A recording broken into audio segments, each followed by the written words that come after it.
Federal lawsuits, two people coming forward saying they were wrongfully arrested and intimidated by Seneca Police in an unrelated case. And one of those two people is Tori Morton, the girl who was in the car with Zachary Hammond the night he was shot and killed by a police officer. Our Aaron Rodgers digging into the lawsuit, where we're learning more about the moments leading up to that deadly night. She's traumatized. Dash camera video showing the final moments of Zachary Hammond's life. There was no reason for that senseless killing. More than 2 years after a new federal lawsuit against the Seneca Police Department, the police chief and Mark Tiller shows details about that July night from the woman in the car with Hammond. She wasn't a local in Oconee County.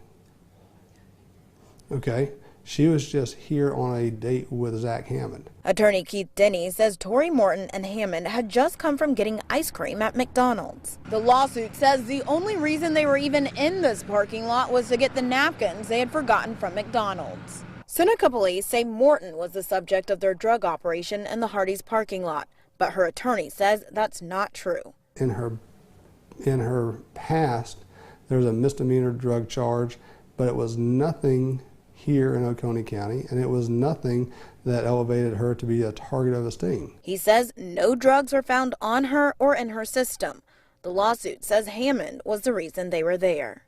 Tori had nothing to do with what that car was doing, with what Tiller was thinking. She was a passenger, and she was getting shot at. The lawsuit claims she's emotionally distressed from watching her friend's body being pulled from the car and being taken to undisclosed locations by untrained officers who tried to make her say Hammond had a gun.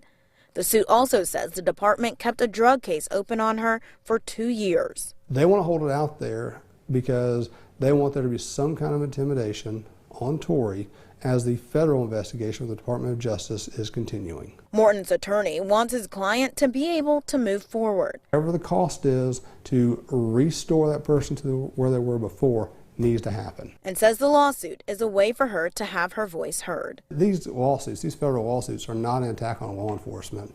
Rather, they're more of a protection of our constitutional rights. The Seneca Police chief told me he had no comment. In Seneca, Aaron Rodgers, 7 News. Attorney Keith Denny is also representing Justin Roach, whose federal lawsuit was just finished today. Roach was wrongfully arrested by Seneca's police department while they had video that proved his innocence.